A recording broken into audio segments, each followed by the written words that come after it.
This could be a very contested election.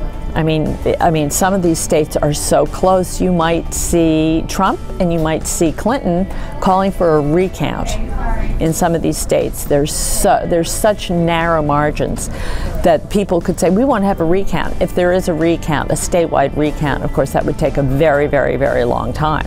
You have this man who comes out of nowhere, presumably, who says, I want to run for president. No one really took him seriously.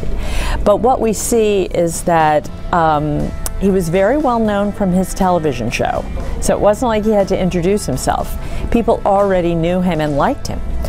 The second thing is they really liked his brash, aggressive stand on immigration. They also liked his aggressive stand on jobs and China and globalization, his attacks on the big banks, his attacks on big money in politics. He said, I'm not taking the big money. This is my money I'm spending out here. And Hillary Clinton is in with the elites.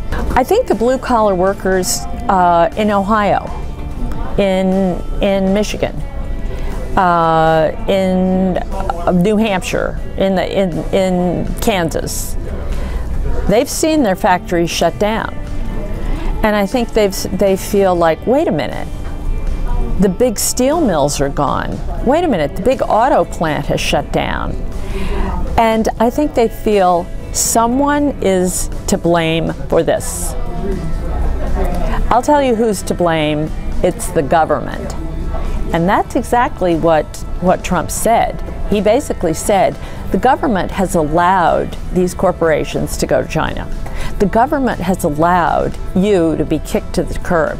I think it's a very, very challenging election for the Democrats and for Hillary Clinton in particular.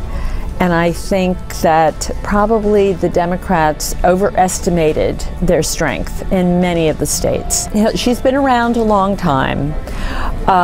She doesn't have an exciting, inspiring message. Her message is, I'm Hillary Clinton. I'm not Donald Trump. That was her calling card.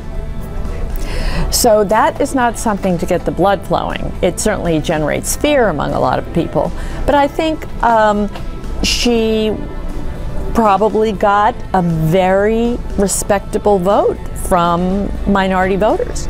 But there's just not enough of them to counteract the rural voters, the conservative voters, the Republican voters.